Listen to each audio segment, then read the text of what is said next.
Now it's time for the donkey of the day. That's pretty funny. Charlamagne the devil? Possibly. The Breakfast Club. Yes. Donkey of the Day for Wednesday, August 28th goes to every single one of you who forced Janelle Monáe to apologize for something she had no business apologizing over. Now, I missed this in real time, but yesterday I saw an article on Madame Noir with the headline, Janelle Monáe apologizes for saying people should register to vote while they're waiting in line for a Popeyes chicken sandwich. Okay? Now, I had no problem with that because it's a great idea, and it's actually what a teenager named David Ledbetter did in Charlotte, North Carolina this weekend. Drop on the clues bombs for David Ledbetter. All right? He was in Charlotte this weekend, and he pulled up to a Popeyes in the area to make sure people were registered to vote. Now, I saw people say, well, most of the people in the line were already registered to vote. You know what I say to that? So what? Okay, what does that have to do with anything? People who are registering others to vote don't know that people are already registered, okay? And nor are they under the assumption that you're not registered. Their job is to make sure you are registered, and if you're not, to get you registered, okay? Simple concept. And that's what David Ledbetter was doing, and that's what Janelle Monáe suggested. Now, let me read to you what Janelle Monáe tweeted. She put, perhaps we can put voting booths at every Popeyes location. While we wait on that sandwich, you can register and vote. Now, I don't know about the voting booths at every location part, but what seemed to set the woke, and I put woke in parentheses, woke community off, was the while we wait on the sandwich, you can register to vote. Who could Janelle Monáe possibly be offending by tweeting that? Did that offend you, Angeline? Not at all. I don't know if y'all noticed or not, but for the next year, wherever there is a high number of people, you will see people out registering folks to vote. You will see voter registration drives everywhere, in the mall, movie theaters, libraries, neighborhood rallies, festivals, farmer markets. Oh, and even your local Popeyes. It's a standard procedure for this time of year, people. So Janelle Monáe suggesting isn't even a bright idea. It's just an idea that most people who are about that voter registration life have. All right, you go where the people are, a simple concept. But social media doesn't do simple because she got immediate backlash. Or should I say backlash, because this is all black Twitter.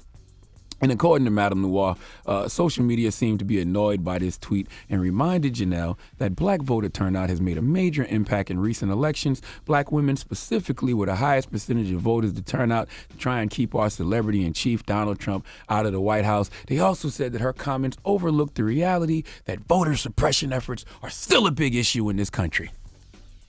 Let's unpack those two things, as my therapist says. Let's unpack this. All right, number one, let's not assume that the only people online to get the chicken sandwich at Popeyes are black. All right? Not at all. That social media is your first mistake. I honestly don't know who's in those lines across the country. I have no idea. But let's It's very diverse. It has to be, right? Let's not assume they are just all black. But if they are, so what?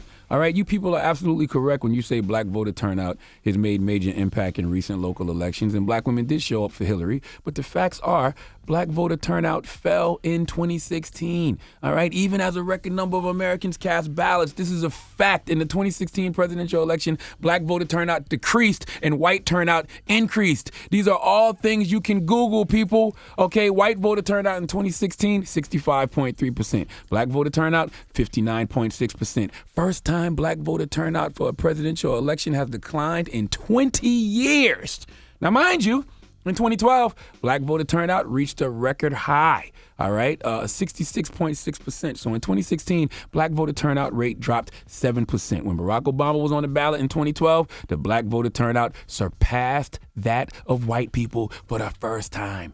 Google is your friend, bruh. So when you see people putting an emphasis on black voters this year, whether it's getting them to register or if you are registered, getting you out to vote, this is the reason why. Now, as far as people saying her comments overlook voter suppression, listen, voter suppression is a real issue. That's why we should all support Stacey Abrams' Fair Fight 2020. I've gotten on this radio and said, I don't know why American people aren't raising holy hell about the fact that it's been proven Russians interfered with our elections, and Mitch McConnell, even with this knowledge, has shot down 2 election security bills. So yes, the fight may be fixed on a lot of levels, and until we can do something about election security and voter suppression, democracy as we know it is dead. But what the hell does voter suppression have to do with voter registration?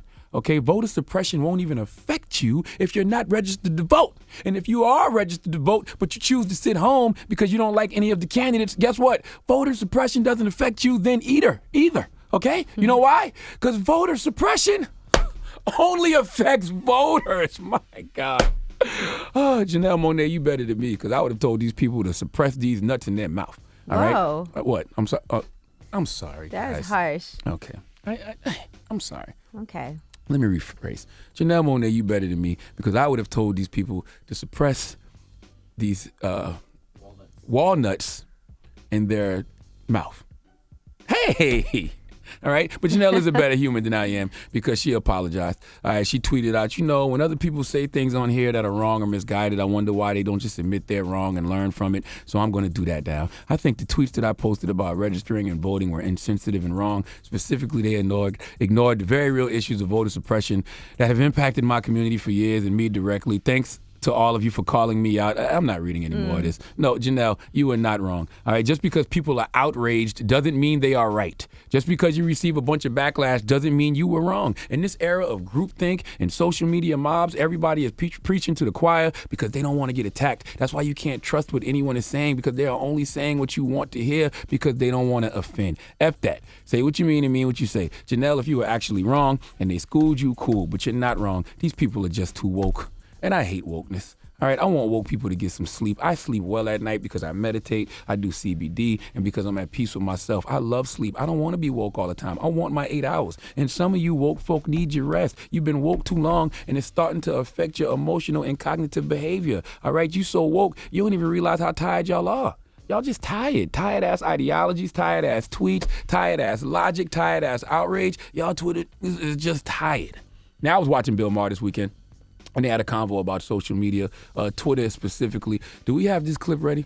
This is Bill Maher talking about social media outrage. Bill Maher in this panel. Let's hear it. One problem with today is that we try to resolve these issues in the worst possible place, which is Twitter, social media. How much more meaningful is the conversation of a group of people sitting around a table who disagree with each other, but can be there face to face in real social infrastructure, having an interaction, versus doing it in this place that takes us from zero to 60 in a flash. And it's such a small sliver of people, and it doesn't represent the vast majority even of liberals. I don't understand.